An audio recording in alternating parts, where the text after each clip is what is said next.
From Alachua, Florida, I'm Namamrita Kaylee. I'm Krishna Kishore. And I'm Namamrita. Welcome to Nectar Talks, from the heart of New Namamrita, the largest Hare Krishna community in North America. And the home of thousands of Bhakti Yoga practitioners. In our ongoing series of live interviews, we explore a range of spiritual topics, introducing you to inspirational community members and guest speakers with diverse backgrounds and experience. Like bees searching for nectar, we seek to extract pearls of wisdom from how they live their lives and the spiritual lessons they can impart to us and our listeners. If you're seeking nectar, look no further. All right. Let's get started. Hare Krishna, dear devotees. Welcome back to another installment of Nectar Talks. Today I have a wonderful guest. Balavanta Prabhu is a founding member of our New Namamrita community. He's also the first devotee to have joined and therefore expanded Lord Chaitanya's movement into the southeast part of the United States. He caught Srila Prabhupada's attention while running for mayor of the city of Atlanta in, I believe that was around 1975, and was eventually asked by Srila Prabhupada to start the In God We Trust political party. He runs a successful law practice today and pilots his own company airplane called Miss Justice to and from the depositions and court appearances around the country. There's so much I'm eager to learn about today from Balavanta Prabhu's joining Krishna consciousness, his wonderful interactions with Srila Prabhupada, how he balances his life as a career professional and a devotee, and what are his views about spirituality in today's modern world. So let's get going. Balavanta Prabhu, how are you doing today? Thank you for joining us. I'm doing well. Thank you for having me. Hare Krishna. Very well. So when we were discussing some potential themes for the interview, you mentioned that the milestones in your life were your life before becoming a devotee, and eventually moving out of temple life. So from what I understand, you're what we call a Brits, right? A Brits, What's a boy Brits? raised in the South. I think it was grits, girls raised in the South. Yeah, I transposed that to the boy version. Yeah, So, yes. Tell me a little bit about growing up. I was born right after World War II. I happened to be born in Washington, D.C. because my dad was just out of the Army. He was a doctor, physician, and had his residency in Washington, D.C. So I was born there in 1948. It was a really upbeat time in America. The war was over. All the young men were back and young women were back, and everyone was ebullient. I guess that's the right word. Everyone was joyful. Joyful, yeah. I don't remember it, of course, but I do have fond impressions of the early years. And I grew up in the 50s. My mom was from North Carolina. She was a nurse. And so the family moved to North Carolina where I grew up. And those were the 50s, and early 60s were hopeful days in America. Mm-hmm.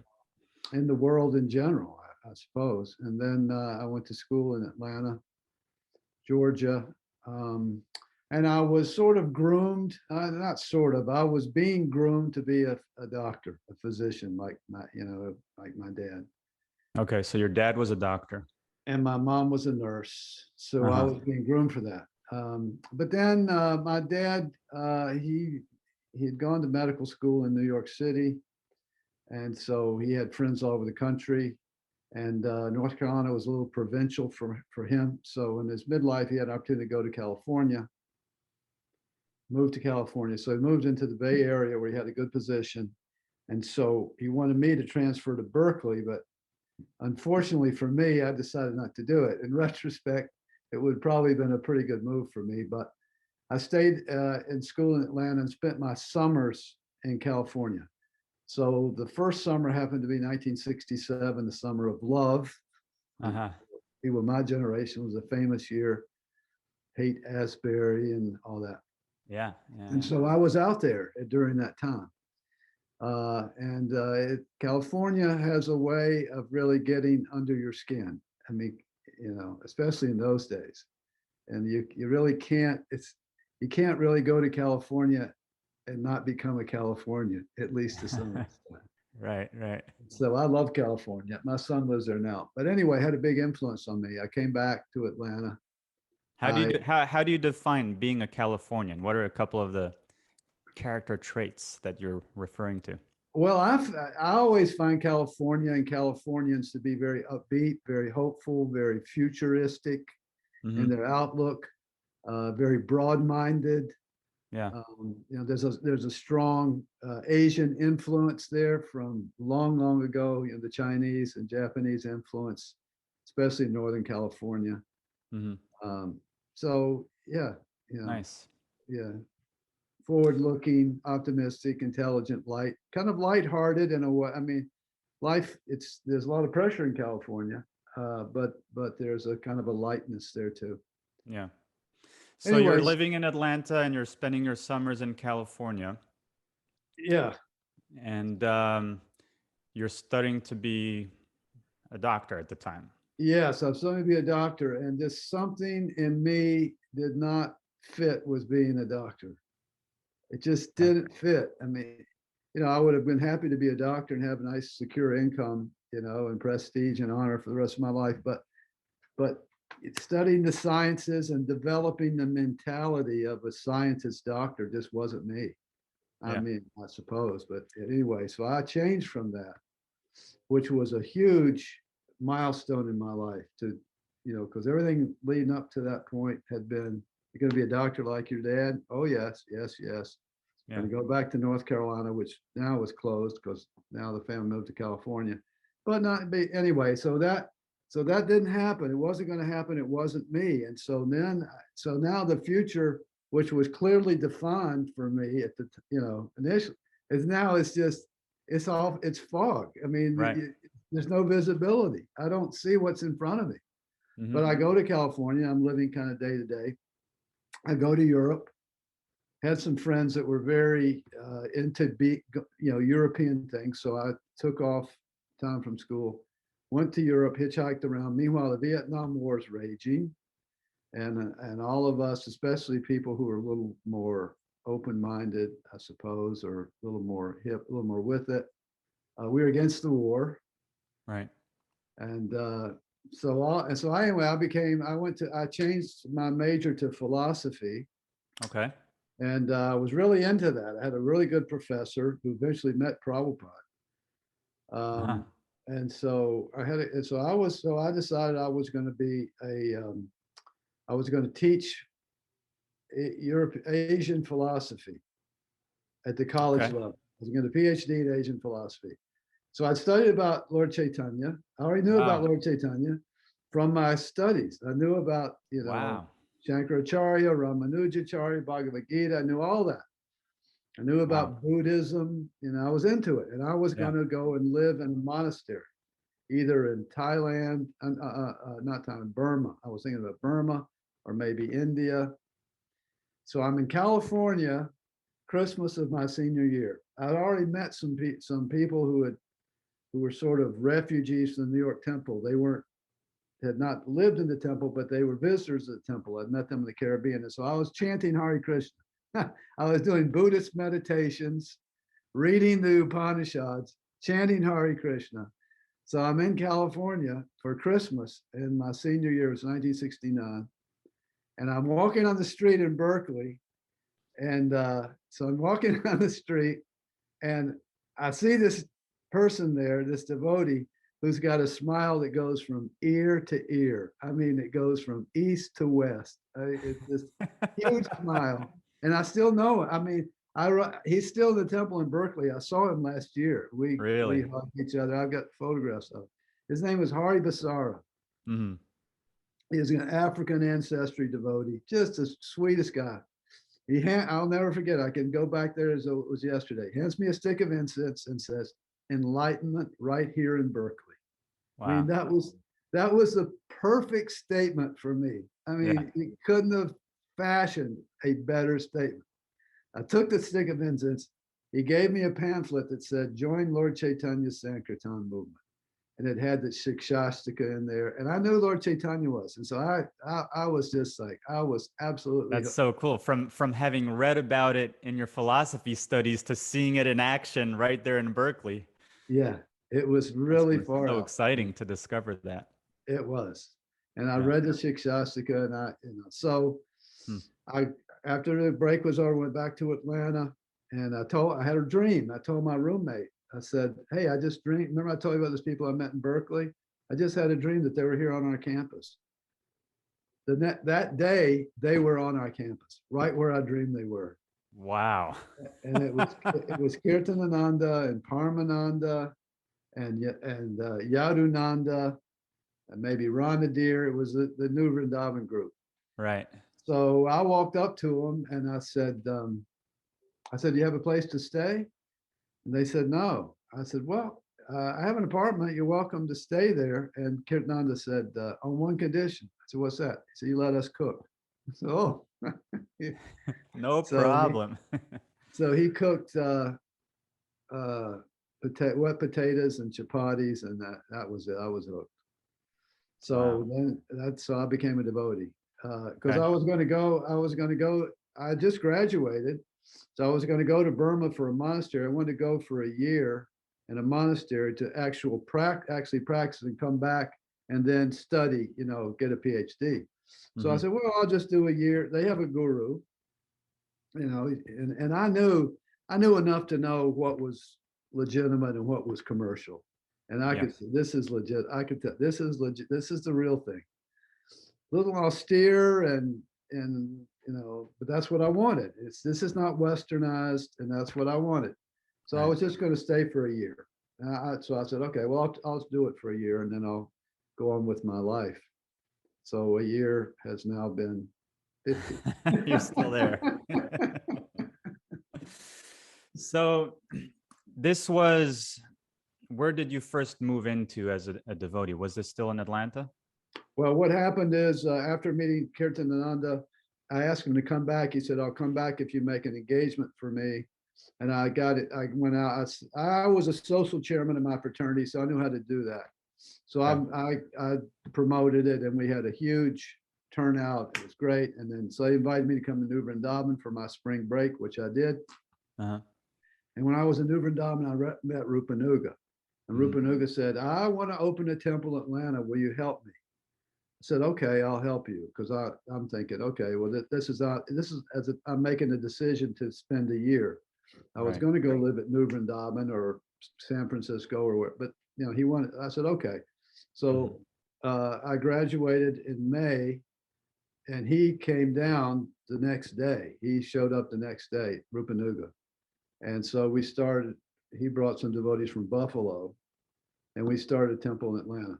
That was the year that there was an Atlanta Pop Festival, which you're not old enough to remember, but it was a Southern Woodstock, and there were people that went from all over the world. So it was a perfect time to open the temple there. Okay. So we opened a temple in Atlanta. Great. I didn't know that you were part of the Atlanta temple opening as well. Let's forward a little bit and tell me about when you first met Srila Prabhupada, which I believe happened in Atlanta. Was that part of his first visit there? No, I first met him. What happened is that in August of 1970, Prabhupada left. That's a whole story. Prabhupada went back to India. You may or may not know about that story. It's not a totally positive story, but he went back to India. I'm familiar. And so anyway, he came back from India in the spring of 1971. So, and he came to Boston. So we all went to Boston, everybody from the East Coast. And so I met him for the first time there. He was eating watermelon with salt. And every legitimate Southern person eats watermelon with salt. Really? Yankees don't put salt on it. Southerners all put salt on watermelon. I never heard of that. Oh, you can't eat. Guys like me, we can't eat it without salt. And so Prabhupada was eating it with salt. So I think, that must have been some sort of a British Empire thing. Wow, that's interesting. And he said, see, it was Sunita was there. Mm-hmm. And he said to her, these watermelons are much better than India. I remember that. And he had a nice conversation. So that's the first time I met him. Okay. But he did come to Atlanta on that trip on his way to Gainesville. Okay. He stopped in Atlanta airport. So that's the first. I know I had met him in those in Boston and New York. And so he saw me and our eyes met. I didn't really have a conversation with him. Okay. But by the time when he came to Atlanta, because he had to change planes there and he had a layover, by that time I was president of Atlanta. So the presidents all had special access to Prabhupada in those days. Right. So I had interactions with him during that visit to Atlanta. And I was president, so I'd have correspondence with him, but it was distant. And then at one point, under Amarendra's influence, who was here in Gainesville, had run for office. Under his influence, I decided, well, I'm going to run for mayor of Atlanta, which I didn't realize was. I mean, that was a very big deal. I mean, okay, the whole world was looking at Atlanta at that point because we were black people were running for mayor. Maynard Jackson was elected that year. But anyway, I was in that group of candidates, and Prabhupada that caught Prabhupada's attention. I mean, Walter Cronkite covered it. There was a lot of people at Wall Street Journal. There was a lot of people were covering it, but Prabhupada was also covering it. Uh-huh. So at that point, I developed a personal relation with Prabhupada as much as anybody had a personal relationship with him. And I say personal, I don't mean friendly. Prabhupada was always very formal. It doesn't matter, at least that I saw. So you could be in a room with him one-on-one. He was still the guru. You were still the disciple. And if you thought different than that, he would teach you very quickly that was the situation. Interesting. So tell me a little bit about those interactions that you've had with him. What were they about? Well, to illustrate that last point, I was running for office, and so you don't run for office 12 months. So during the period of time when I was running for office, I went to India. All the presidents went to India. So we had a layover in New Delhi, and so Rupanuga and I went kind of sightseeing. We went to this location that everybody calls the Pandu Fort. Okay. You know what that is in New Delhi? It's probably more of a Muslim fort, but they call it the Pandu Fort. It's a big ancient. Like a monument? No, it's a fort. Okay. They're big walls, and it's like a gigantic version of the Spanish fort in St. Augustine. Right. Okay. So then we eventually go on to Mayapur, where Prabhupada's waiting for us. So I don't remember how it came to be, but I was in the room with Prabhupada alone after that. Mm-hmm. So I'm sitting in front of him. He's in his desk, and I'm sitting in front, and he's not saying anything. So I'm thinking, well, this is uncomfortable, when there's silence. Foolish me thinking that, this being a not very experienced person. So I thought I need to make some conversation. So I say, Prabhupada, yes. We saw Pandu Fort. Prabhupada, oh, what we care for Pandu Fort?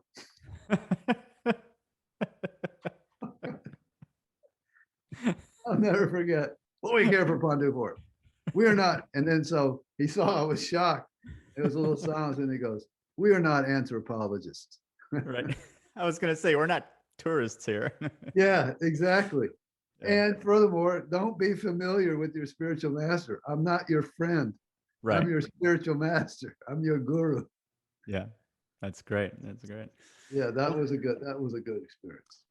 Well, tell us about the In God We Trust party. You were running for mayor, and you said that caught Srila Prabhupada's attention. How did it come about that he then encouraged you, or the topic about actually starting a political party take place? Well, so Prabhupada had a very strong political side, as you know. I mean, if you read the early volumes of the Srimad Bhagavatam. Yeah, he was a Gandhi follower, and well, he had been a Gandhi follower, but I mean, his was a transcendental politics. mm-hmm. I mean, he felt like that, not felt like, he taught us that ultimately the government has a responsibility to see to people's, not only people's material needs, but their spiritual needs. Mm-hmm. The spiritual needs are actually, both are important, and we may talk about that a little later. Right. But the spiritual needs should not be neglected, and the government has some role to play in that. I think if you look at history, you see that clearly is the case. Right. So he had that side to him. So when myself and Amarendra started it, when we began to preach his message or speak his message in the political arena, he liked that. Mm-hmm. He saw that as I mean, I can't say what Prabhupada saw, but he said that was an important phase of the Krishna consciousness movement, right, or an aspect of it. So we corresponded quite a bit about this. I mean, I'd mm-hmm. write him a report, and he would write back, and you should say this, and you should say that, and he gave a lot of instructions. Right. And then when he came to America, he asked me to come to be with him in New York, and we'd talk. And so so I gave him reports, and we sent him the campaign literature, and he liked it. I mean, Prabhupada, you give a little bit of encouragement, and Prabhupada would become very enthusiastic. I mean, he would reciprocate 10 times for every one time that you would do something. Yeah. So he decided, he announced at one point that he was going to establish the God We Trust Party. He named it. It's God We Trust Party. Very American. Yeah. Actually Masonic. It's originally Masonic. Mm-hmm. But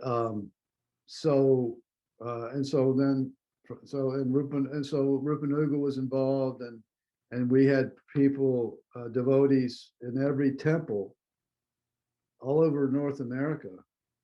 No, not Canada, but all over the United States, who were going to run for various offices. Prabhupada had organized it and coordinated. Then it came to Prabhupada's attention that if we did this, first of all, it came to his attention, that was from me and Rupanuga, that, these are expensive campaigns if you want to take them seriously. Right. If you just want to preach, that's one thing, but you won't get as much attention as if you actually compete. Right. But if you're going to compete, it's expensive. Yeah. You've got to pay for the maintenance of the people who are doing the work. You got to, you need media time and all these other things. So Prabhupada began to think about that. And then Karandar brought it to his attention that, if we put money into this political area, we're going to lose our tax exempt status. Uh-huh. So that was the end of it. Uh-huh. Okay. Well, that makes sense. However, I'm really interested in how you're saying that Prabhupada had a strong political side altogether. And, I feel like overall ISKCON has taken a position to be politically neutral. But we see that, a lot of devotees, I think, were very excited when we observed Tulsi Gabbard running for president in the 2020 electoral campaign. And, I'm just thinking we practice Krishna consciousness thanks to this constitutional privilege. There's that whole side of it as well. What do you think Prabhupada would think about us getting involved politically today, like Tulsi Gabbard, for example? Well, you can't read Prabhupada's mind because he's the Acharya, and I have no idea the depth of his thought, but I can tell you what he said. Mm-hmm. When he did visit Atlanta after the campaigns after the Gauri Trust Party was stopped, he came to visit Atlanta, and I was there. I was temple president, and so Srudakirti was his servant at the time, and I asked Srudakirti, I said, can I go see Prabhupada and get some clarification about, what we're supposed to do politically, because it was such a hot item. He was so totally, and then suddenly it just stopped. And so I'd like a little kick. I'd like to, so sure. So Srudakirti said, yeah, I'll ask Prabhupada. So Srudakirti came back to me and said, yes, Prabhupada would be happy to speak to you about this. So I go in and Prabhupada says, so I think you want to continue to do, you still want to be politically active. And I said, yes, Prabhupada, but I don't want to do it unless you're enthusiastic about it. Mm-hmm. And he said, oh, I'm enthusiastic. Just don't ask me for money. So that was it. And so then I realized, but at that time, I'm the temple president of Atlanta, and then I was inducted onto the GBC. So there was no scope for it. But I knew so I've always thought about it. And so Prabhupada, there's no question that Prabhupada's books clearly have a political message. There's no question. There's a whole political side to Prabhupada's. Yeah. It's just that ISKCON as such cannot participate in political campaigns. There's restrictions that on the other hand, we know that there are many Christian groups who do participate in the Christian right. Since the time of Prabhupada's entry into the political arena, since that time, they have now come into it. Mm-hmm. So I suppose, but we could do something like that, but they're much bigger than we are. So we're small relatively, but as long as we raise our own money, certainly. And so I think Prabhupada would be pleased that one of the devotees, Tulsi Gabbard, became elected to the U.S. Congress. I think Prabhupada would be thrilled. Yeah. Nice. Well, thanks for sharing that. It's definitely an interesting topic. I want to get back to your the chronology of your life a little bit. So you've done a lot of services throughout the years for the movement. You were an active GBC for many years. I think that started in the 70s, and you also eventually made your way to Alachua, and you were a pioneer in developing this community as well. Can we talk a little bit about that? I really actually it was actually a recommendation by one of our community members that because we're an Alachua-based podcast, we should explore our community a little bit with our guest and, learn about it. Of course, we did a whole community development initiative a couple of years ago, but yeah, I like the idea of discussing how it's grown and how we can keep improving this community. So maybe just tell us a little bit about your involvement in the early days here at Namamrita. I know it started in Gainesville, and your friend Namamrita Prabhu was part of that as well. Well, Namamrita started the temple here in Gainesville. It was a preaching center initially. He was a student at University of Florida, became a devotee. So when I was inducted onto the GBC in the 1970s, I became the GBC for Southeastern United States, which included Florida. Mm-hmm. So Gainesville was was a temple in the zone that I was responsible for. So I visited here regularly. That's Amarendra was the president, and Amarendra went to law school, which caused a vacancy here. And so I had to spend a little more time in Gainesville because of that. Okay. But before Amarendra left, he purchased this farm, because that was a period of time when Prabhupada was encouraging the devotees to develop farm communities. Uh-huh. So Amarendra had managed well and had extra money in the treasury, and so he purchased the farm. And actually the closing happened on the day of Prabhupada's disappearance. Coincidentally, obviously it wasn't planned that way. Yeah. So and I was at GBC. We had the preaching center a temple in Gainesville. We had the farm. There wasn't a lot going on the farm. There was some. After Namamrita left, the income was reduced. The income went down, and we couldn't keep both. We couldn't afford to have this temple in Gainesville and the farm also.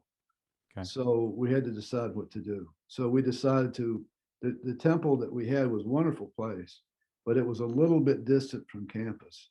So we decided to get a place close to campus for a preaching center, which would be less expensive.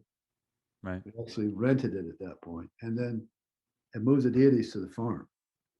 Okay. Which is what we did. Very controversial at the time, highly criticized, and legitimately so. I mean, people had a legitimate opinion that was not a very smart thing to do. Right. But we did it. That's what we decided to do. Not long after that, what had happened is that before Prabhupada left, Rupanuga had written to Prabhupada that he was wanting to go to law school. Amarendra was the first to have gone to law school. Rupanuga wrote that he wanted to go to law school. Prabhupada agreed to that. Rupanuga had become a grihasta from having been a sannyas. And so he wanted to go to law school. And so Prabhupada approved it. Then Rupanuga made a roster of people to go to law school, which was basically the old In God We Trust party. A lot of the prominent temple presidents he sent to Prabhupada. And Prabhupada wrote back, not that all of our men should go to law school, but my name happened to be on the list. So he said, but on Balavanta's case, I can understand that he wants to do it for political reasons. So for that purpose, it is okay. It's okay. So he approved it. So after Prabhupada left, I thought I was a lifelong GBC. I mean, I just thought that was going to be but for lots of reasons that wasn't working out. So I went to law school, University of Florida here. Okay. But being absorbed in law school was hard to be really active in the management of the movement. And so after I got out of law school, my grandfather had been a lawyer, and my uncle took over his firm, and my uncle wanted me to take over that firm. So I went away from here up to in Tennessee, where that firm was located, and joined that firm. And I stayed there for a number of years, stayed on the GBC, and I was the chairman of the GBC in 1986, I believe it was, when the whole guru thing sort of came to a head. And so at that point, I decided I wanted to go back, be closer. I wanted to be closer to a temple, because we had no temple where I was living.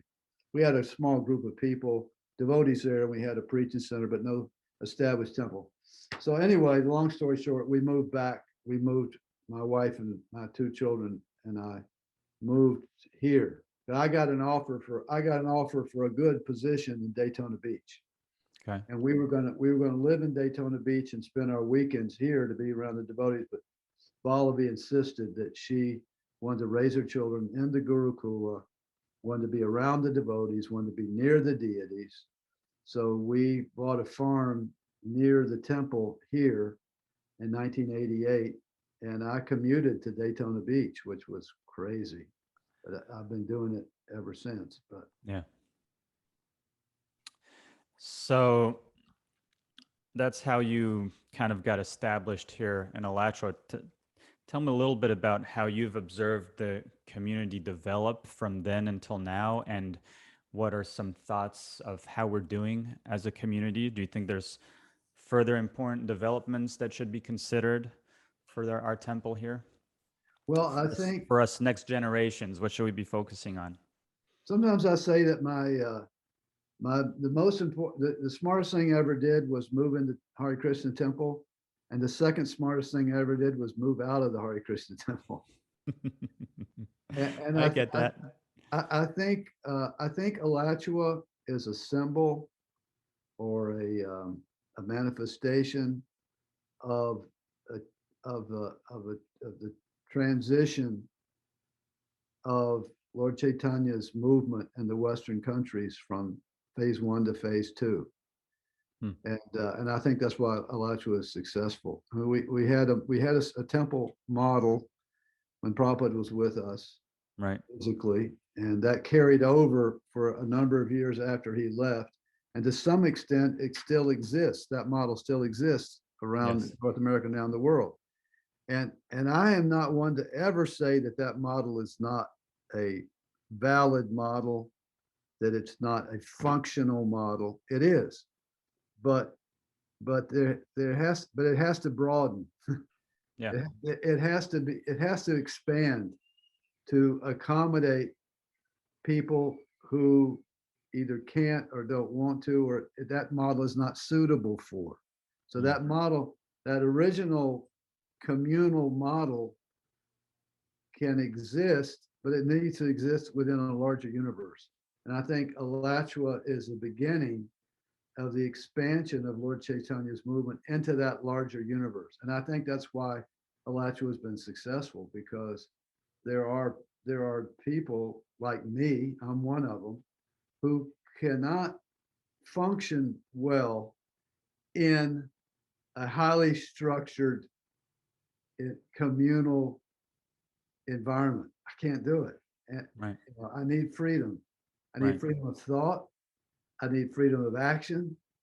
I need I need autonomy. You know, I need to be able to live within a family structure. I need to be able to support my family, my children, my grandchildren. I need my own integrity. You know, I need, in order to be strong, I have to have that. And I Right. think a lot of people are like that. And Alachua affords that. Before Alachua, there were plenty of what we used to call independent grihastas, almost with a sneer. Sometimes fringies. There were so many disparaging.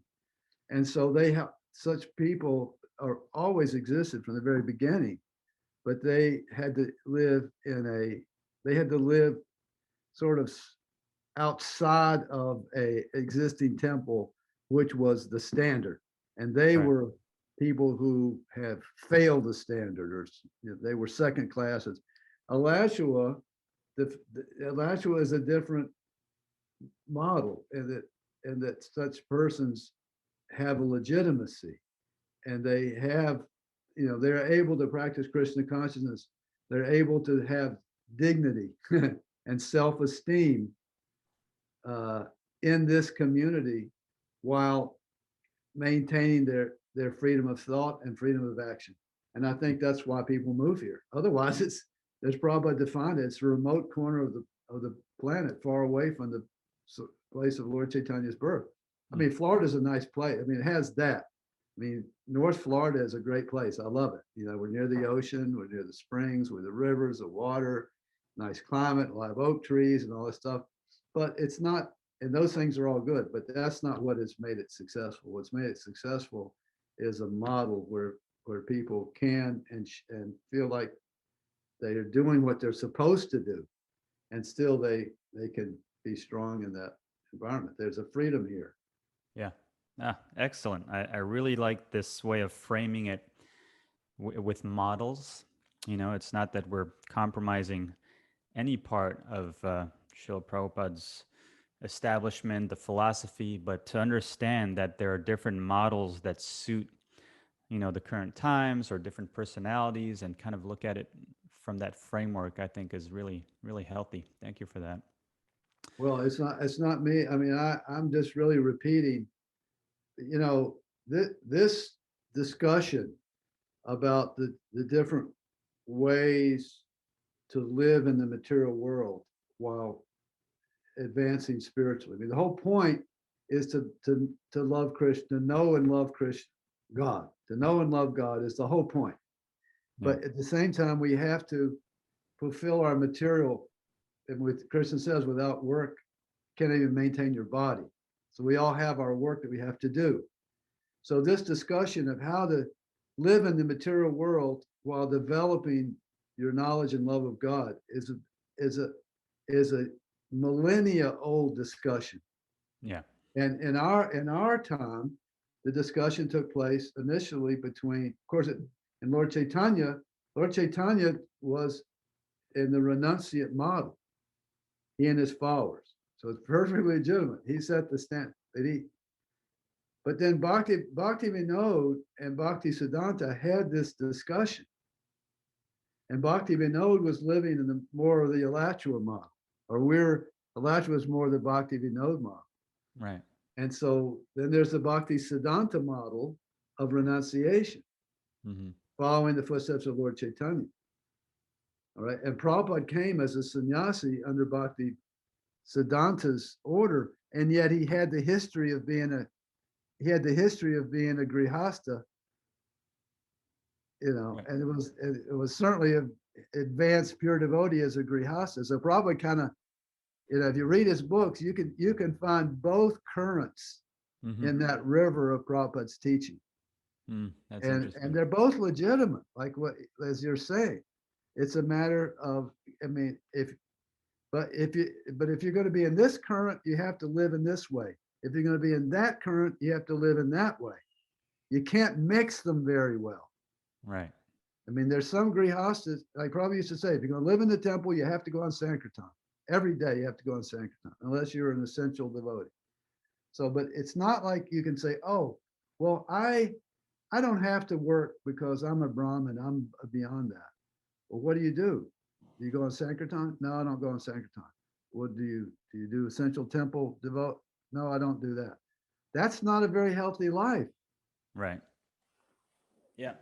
So I think this is a great way to get into some of your life as a career professional. It's amazing that it actually, you started off in the medical arena, then you realized that didn't work. You got into philosophy, and that just kind of blossomed into entering the life of Krishna consciousness. And then Srila Prabhupada approved for you to go to law school. And now you have this successful practice, and I believe you even employ some devotees. I'd love to just learn a little bit about your life as a lawyer here in the South. Maybe tell us a little about your organizational structure, how you put this thing together, and maybe even an example of one of the big cases that you've worked. Well, yeah, I'm happy to talk about that. Law for me has been a tremendous blessing. It's given me a place to land, because we're both pilots, right? So you're in the air in your airplane. Eventually you have to land. So you've got to have an airport. Right. So law practice for me was the airport where I landed back in the material world. But I feel like I've come back in the material world, but I haven't brought, but Prabhupada and Lord Chaitanya are still with me. Right. And so, I mean, I had to have especially as a grihasta, you have to have a place to land. You've got to have an identity. Yeah, maybe let me just backtrack a tiny bit. You were saying how one of the best decisions was to join the movement, and then the next one was to, well, not leave the movement, but you kind of left temple life. Can you start with that? Was it like a particular, event or an epiphany that made you realize I got to do this? How did that start? It wasn't. It took a number of years to evolve. After Prabhupada left, things were quite different, and my family was growing. I mean, I had a daughter, and she was growing up, and we were going to have more children. So I needed I knew I needed some means of livelihood, it didn't feel healthy to me being completely separated from the larger society. Right. I mean the larger society, America and the modern world that I was born into. It didn't feel healthy for me not to have a place there. So, having been assigned legal type work on the GBC, every time it was a legal thing that had to be done, or some type of spokesman for the GBC, they would tap me to do it. So so it turns out it was kind of natural for me. Right. And then meanwhile, after Prabhupada left and the gurus and then the farm projects were taking money from the book distribution. Farm projects were not inexpensive. They were expensive projects. I had that conversation with Prabhupada. It's another matter, and so there was a lot of politics that were developing in Atlanta because of the expense of the farm versus the book distribution, the city temple. And so by Krishna's grace, it just became, it was like, I just could see this is not, it's time for me. It's time for me to go to law school. And I originally thought I was going to go to law school as a basis for running for office, which is another reason I went to Tennessee, because my family has some political status there. Okay. Been there a long time and been active in politics. So I was going to run for office. And so my uncle introduced me to the chairman. They were Republicans, and introduced me to the chairman of the Republican Party there. And he said, "This is my nephew, and he wants to run for office." He said, "Good, we need good young men in the party." And so we went on, and he said, "This is what you do, and this is how you do it." Mm-hmm. So he was ready to leave. My uncle said to him, "So Bill, tell him." He said, "Tell me what?" He said, "Tell him." I said, "Okay, well, for the last 10 years, I've been in the Hare Krishna movement." He goes, "Oh." What now? He says, "Well, that won't be a problem. All you have to do is join one of the local churches and make a public statement about how you made a mistake, but now you found Jesus." And thank God Jesus has saved you from that terrible mistake. I said, "I can't do that." He said, "Well, forget about it. You can't." That's hilarious. So I did run for office here once, ran for state legislature. I didn't win, but it was good. The devotees were very supportive, and we did get a lot of votes. Of course, Yeah. I ran as a Democrat, which means you would get quite a few votes just on that basis. So Yeah, anyway, so I was that's how it trying to happened. see, what was the original impetus for you to really start a law practice and kind of like, separate yourself from your previous lifestyle. Well, it was for politics. You remember Prabhupada said, "Just don't ask me for money." Right. So I was thinking that way. And then Yeah. also I wanted, I wanted, the other thing, it was obvious to me, it would be to anybody, that this program of collecting money from the public, often by fraudulent means, Right. that wasn't going to work. Right. That was not a long-term economic base. It wasn't going to work. Right. So there was a lot of discussion at the GBC level in those days about what should be done. Yeah. And I felt then, and have always felt and still believe, that an economic base of grihastas working legitimately, honestly, in the material world, which means, material work in the material world means producing, housing to keep us out of the rain, food, and all the things that we need to maintain these bodies.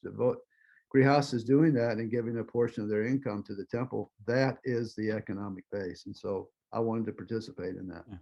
Nice. Okay, so tell me about your firm. You have a couple of offices, from what I understand. How many people do you employ? And tell us a little bit about the structure. A lot of our community members may not know too much about your professional background. It's a small firm. When I got out of University of Florida, I did pretty well in law school, did real well, because from the very beginning, I felt like that I had to dovetail what I was doing with Krishna consciousness, Prabhupada's teachings. So I believed in what I was doing. I mean, there's a lot in Prabhupada's teachings that is applicable to any profession, and I pull that into my profession as a lawyer, which was very helpful to me. So I did really well in law school, and I was offered jobs in big firms. But the one firm I thought about was in Miami, and then they gave me a list of their clients, and one of them was Burger King. national chain Burger King. I said, man, I can't do that. So then I went with my uncle, but my uncle, his practice was he spent a lot of time getting clients he would go to, there in those days, there were big restaurants, and the big restaurants had bars, and he would meet his people at the bars, and he was just, he had a whole network of clients and people that supported him, but they related to each other through alcohol and meat and material. It just was incompatible.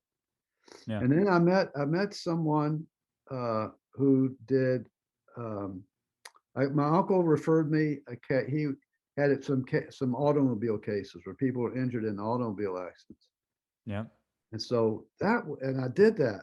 And Narayan Prabhu, there was some Sankirtan devotees that got in an automobile accident in Alabama. Narayan referred me that case. And that was very compatible, because I wasn't having to deal with the corporate world and the people that I disapproved of.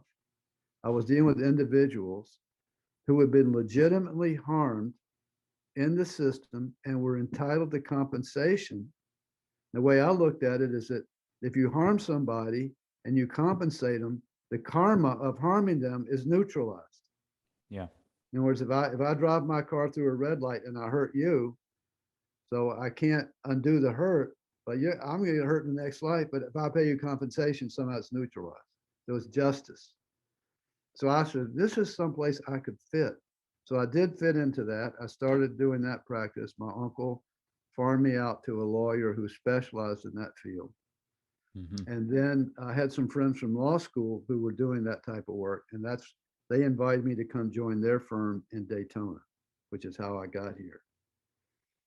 So, and then I've taken over that firm. I mean, we've kind of went our separate ways, but I kept, my share of that firm. Right. So that's what I do. Nice. And because I have the history in medical, I still have that. I mean, I grew up with that. So I have good instincts in the medical field. So I represent patients in the medical field. If someone is injured in a hospital or by a doctor, I represent them. Yeah.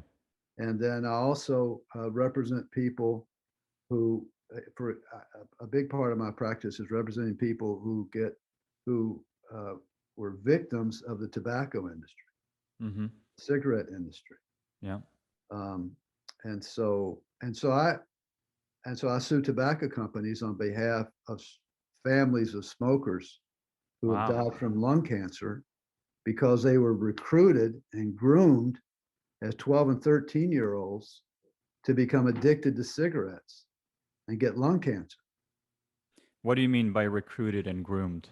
Well, we have very solid evidence that the tobacco companies all along, from the 30s and 40s and right up through the 50s, 60s, 70s, 80s, and 90s, deliberately groomed 10, 11, 12, 13-year-olds to become smokers.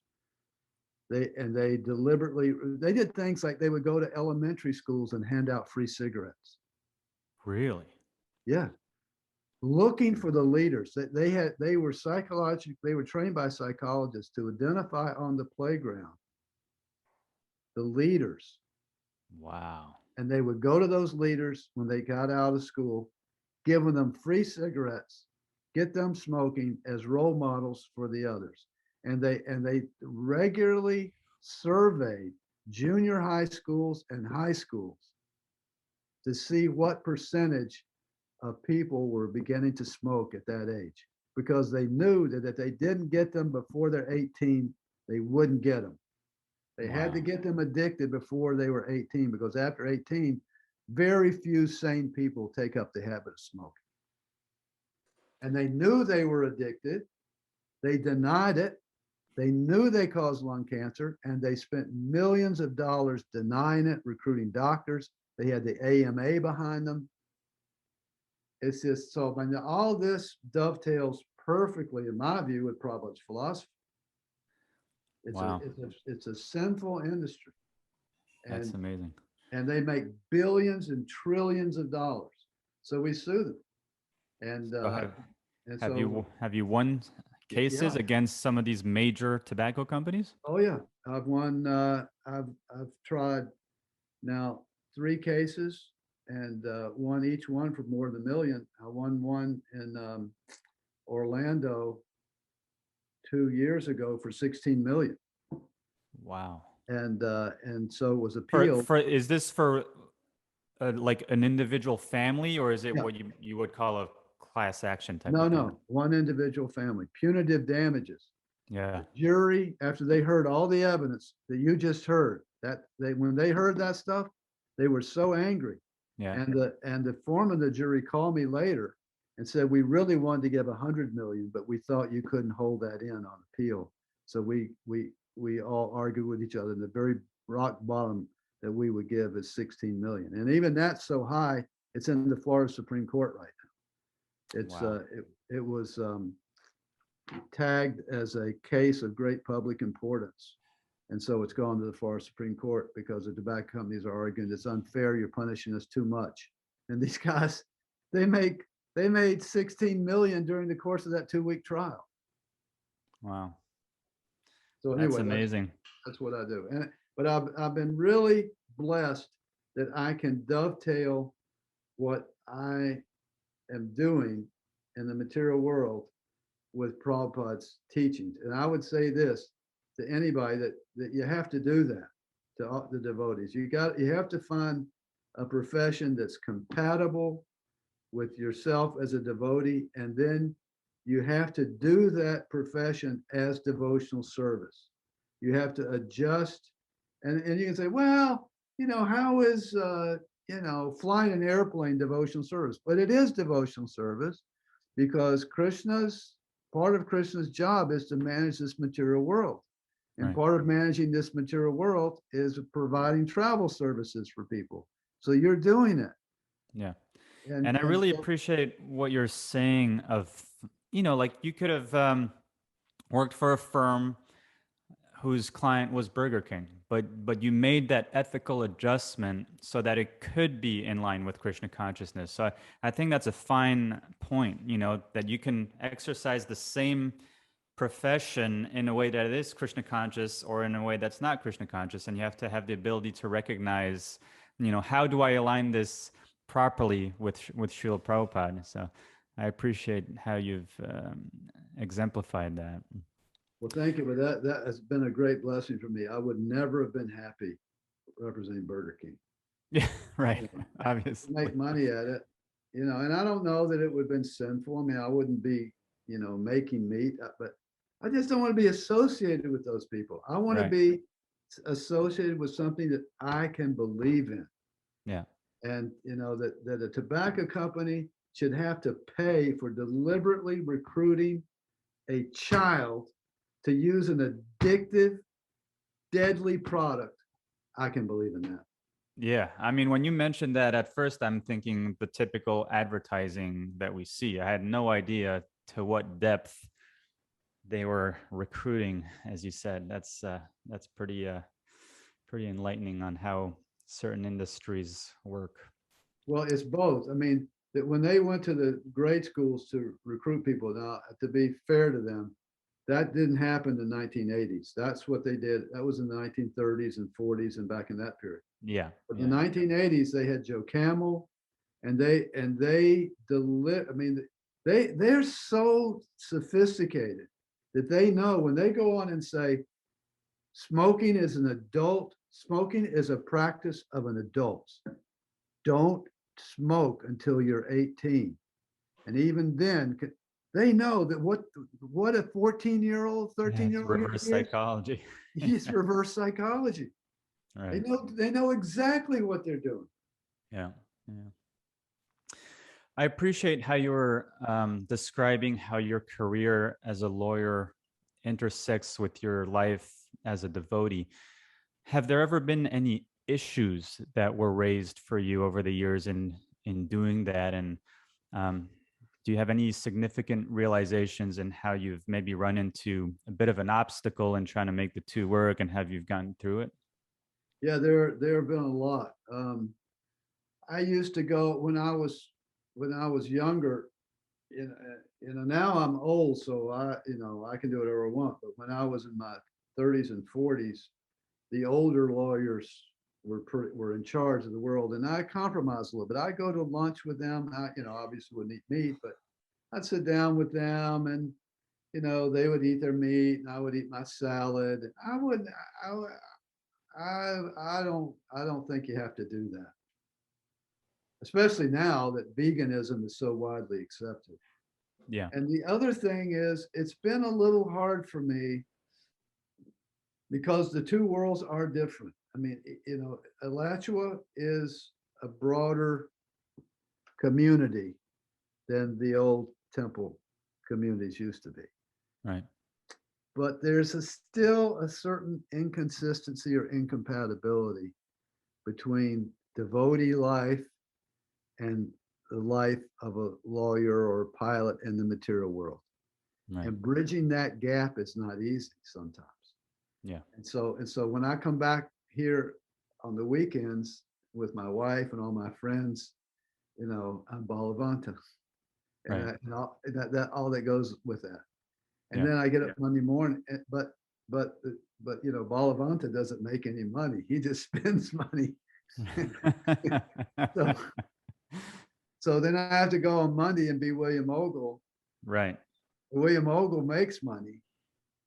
And so sometimes it's balancing that. But you got the dual personality thing going. I can relate with that. yeah. But is always that something that you think it's just part of being a devotee, or is there a way to merge the two where we don't feel so much that I got the Balavanta and I got the Bill Ogle two personalities? Well, I always chant my rounds. Uh-huh. So I get up in the morning early, and so that is a fundamental that doesn't change. Chant my round, and I think of course, none of us, we're all vegetarians, and we follow everything that Prabhu tells us as best we can. But here, I'll tell a quick story. When I was a child, my father used to take me around the mountains to cemeteries. Back in the mountains where our ancestors came from, they had these cemeteries. And he would point out, you see that grave? Person died at 8 years old. See that grave? Died at 15 years old. Died at, so these people, that plagues would come through, there would be exposures. He said, we should never forget how these pioneers suffered and sacrificed so we could have what we have today.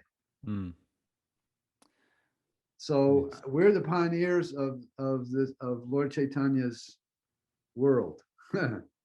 Lord Chaitanya's world is born, it's growing, it's going to manifest, it's going to counteract the ill effects of Kali Yuga, at least for a period of time, enough where the good souls will be saved.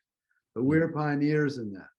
Yeah. And so there's going to be certain, sufferings and challenges involved. But in my life, Krishna has protected me at every step as long as I agree to follow if ever I ask him what I should do, he tells me what to do. It's really clear. It may not always be what I want to do, but he tells me what I should do. And as long as I do that, he protects me.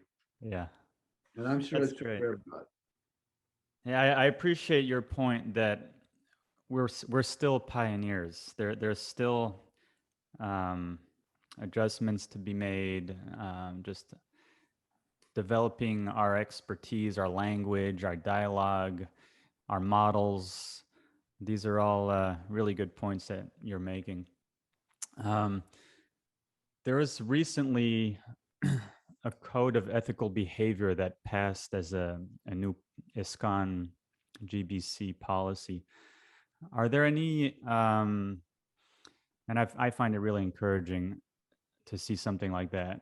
Are there any such policies or just kind of resolutions for our society that you see as important that still have to be put into place? Well, I know that the GBC did pass those, and I'm also very encouraged by that. And I have a copy of them, but I haven't studied them, so I can't really comment on those specific ones. But I do want to study them, and I want. But I think it's really important to have a standard that you can follow, because I mean, as we said, you can turn to Krishna, but we're all at varying levels of advancement in Krishna consciousness. Right. And sometimes some people or some of us at different times can hear Krishna more clearly than others. And sometimes we are able to follow him better than others. But if we have an objective standard that we can look to and mold our lives, that is critically important. Just like, we say no meat, fish, or eggs. So, I mean, that's the rule. And so having that rule makes it a lot easier to follow rather than trying to figure out, well, what is it, Right. Really? So we have that rule. It's real clear. Mm-hmm. And so even if we can't follow it strictly at all times, at least we know what the standard is. Yeah. And I think that's critically important. So, and it's true for ethics too. I mean, we should earn our livelihood. We should function in the material world very ethically and morally. Right. That's expected of us. Lord Chaitanya used to say, lead a moral life and chant the holy names. You mentioned that you're working on a potential book called Modern Spirituality. Can you tell me about, and I'm starting to sense that your whole life experience as a devotee professionally has brought a lot of insight into this this concept of modern spirituality. Can you tell us a little bit about, what are your goals with this this potential work, and what's the motivation exactly? Well, I want to express something that I've seen and deeply believe in my lifetime, which is that, first of all, life, the modern civilization has taken that material life is everything. And if you just have everything material, you'll be fine. And that's just fundamentally wrong. Just absolutely fundamentally wrong. That you've got, every human being has got to have spirituality. We have to have a connection with spirit, because we are spirit. And Krishna is the supreme spirit. But you can call God, Allah, whatever framework you want to use, you have to make a connection to spirit if you're going to be at all happy or at all sane. And so the modern world is going away from that, because they think, well, a lot of these stories in the Bible, they're clearly proven not to be true, and the earth is not the center of the universe, and the earth wasn't. So the traditional paths of spirituality are not compatible, increasingly, they're not compatible with the modern world. Like, if God is all good and God is all powerful, why is there evil in the world? Why is there evil? Why do people suffer? What is God doing to us? So, but Lord Chaitanya, if you read the teachings to Lord to Sanatana Goswami, to Rupa Goswami, Lord Chaitanya was a great Brahmin, Supreme Personality of Godhead, but also a great Brahmin, and he extracted the essence of the Vedas and he taught it and he put it into the Sankirtan movement, and it is totally compatible with the modern world. It's totally, and we're proving it. You're proving it. You're an airline pilot, and you have full-blown spirituality as an airline pilot for American Airlines. Right. Compatible with you're an intelligent, educated young man. It's compatible. I mean, there are plenty of educated, relatively educated young people who are Christians and Jews and Muslims and all that, but they're not finding compatibility with the modern world and those traditions, and so they're disturbed by that. Right. But we're finding it. I mean, we haven't found it yet, but completely, but we're finding it. And, Yeah. and the more we get into it, the more we're going to be able to do it. And I think that, in my view, what Prabhupada brought to us, which was Lord Chaitanya's message, is the message for the modern world to bring us all to spiritual. That's Lord Chaitanya's mission. Yeah, that's great. Yeah, I agree that in Lord Chaitanya's movement, we're given the tools to figure this out. And I often run into the, I guess it's, the current day dilemma of people just being turned off by religion. They don't like the word even. They don't like the word God. It's, they have to go to, I'm spiritual but not religious, all these things. And it's, I think it's because they haven't been taught exactly that, how this can be part of their daily life. It's part of every activity. It doesn't have to be, just the ritualistic sides of I got to go to church or I got to follow these rules. It's really, that's the beauty of Bhakti. That it's an action. It's a change of heart. You don't have to change your life. You just change your heart. So yeah, thank you. That's really a nice, an important realization that you're trying to push forward. Well, Prabhu, is there anything else that you want to share with us? This was really wonderful. I appreciate everything that you've shared with us, from your background, your wonderful services in Krishna consciousness, how you've managed to incorporate this philosophy into your practical life and career. To me, you've been an example. I really look up to you because of how you've managed to do these things. And like you showed me, you showed us on the screen your japa beads. You still keep chanting every day, and that's the lifeline we should never let go of. That can keep us connected no matter what our situation is. I really appreciate that as well. Well, it's very kind of you to say, and I can say that I am very encouraged and enthused and inspired and happy to see yourself and others like you and Alachua and all over the world who are seriously following and, as probably you say, taking up this Hare Krishna movement. It's so important, and to see that is, you'll see when you get old like me and you see young people who are doing what you believe should be done. It's very, very heartwarming to see. Well, I can become old the way you have, Prabhu. You're full of so much energy and passion and dedication to keep serving Srila Prabhupada and get this beautiful Krishna consciousness out there to everyone. So thanks again. All right. And Thank you hopefully so we'll much. see you around the temple. Hare Krishna.